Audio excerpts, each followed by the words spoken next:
Vandiperiyar POCSO കേസിൽ കോടതി വെറുതെ വിട്ട അർജുൻ കീഴടങ്ങണമെന്ന് ഹൈക്കോടതി 10 ദിവസത്തിനകം കട്ടപ്പന പോക്സോ കോടതിയിൽ കീഴടങ്ങാനാണ് ഡിവിഷൻ ബെഞ്ചിന്റെ നിർദ്ദേശം.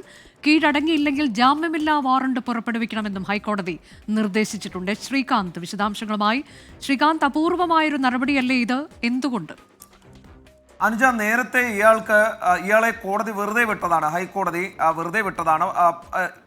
ഇതിന് ശേഷം ഇതിന്മേൽ അപ്പീൽ കോടതിയിലേക്ക് വന്നു, ഹൈക്കോടതിയിലേക്ക് വന്നു. ആ അപ്പീലിന്മേൽ കോടതി ഇയാൾക്ക് നോട്ടീസ് അയച്ചിട്ടും അത് മറുപടി നൽകുന്നതിന് ഈ അർജുൻ തയ്യാറായില്ല എന്നുള്ളതാണ് വസ്തുത. സാധാരണ അങ്ങനെ ആ നോട്ടീസ് പോകുമ്പോൾ കീഴ്ക്കോടതിയിൽ പോയി അപ്പീൽ അത് ജാമ്യം എക്സിക്യൂട്ട് ചെയ്ത് ശേഷം അതിന് മറുപടി നൽകണം. വാദമടക്കമുള്ള നടപടികളിലേക്ക് കാര്യങ്ങൾ കൊണ്ടെത്തിക്കുകയും വേണം.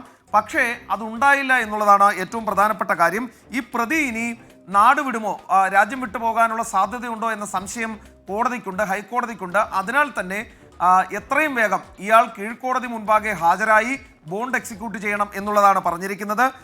അവിടെ നിന്നും ഈ 10 ദിവസത്തിനകം കട്ടപ്പന പോക്സോ കോടതിയിൽ കീഴടങ്ങണം.